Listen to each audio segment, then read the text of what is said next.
They talked over her. They shut her down. Then, everything stopped. On a busy weekday afternoon, a young typist named Rachel Thompson sat in a glass conference room typing notes during a tense meeting. She wore a plain gray blouse, dark pants, and flat shoes. She typed quickly while managers argued over deadlines and contracts. When Rachel raised her hand to point something out, a senior manager frowned and said, "We don't have time for side comments. Just type what we say." A few people nodded. Rachel lowered her hand and kept typing. The room stayed tense.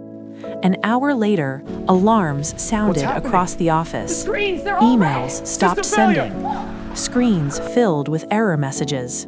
Someone shouted that the client database was locked and the backup server wasn't responding. Phones rang non-stop. People stood up.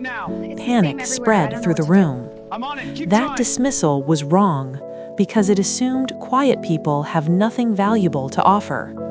The same managers rushed back into the conference room, arguing about what went wrong and who to call. Rachel looked at her notes, then at her laptop.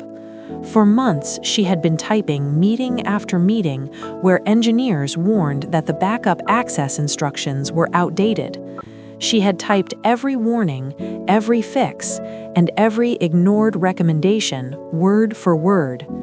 Rachel raised her hand again and said, "The access codes were moved to an offline archive after the last security update."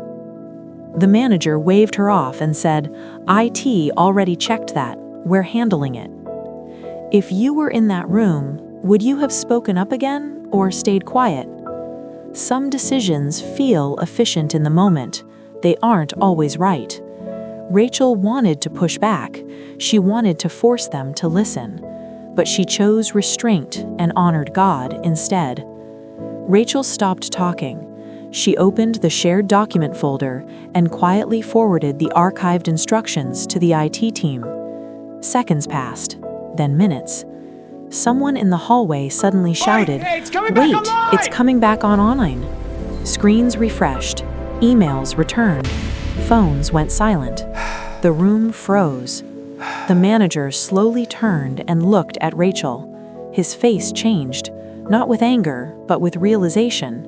He cleared his throat and said, "Rachel, I shut you down earlier. That was wrong. You were right to speak up." No one laughed this time. No one interrupted her. Rachel nodded once, closed her laptop, and returned to her seat. She didn't smile. She didn't speak. She just kept typing. Rachel Thompson had never been powerless. She had been paying attention. God sees faithfulness practiced in silence long before anyone else does. Share this if you believe real leadership listens before it speaks.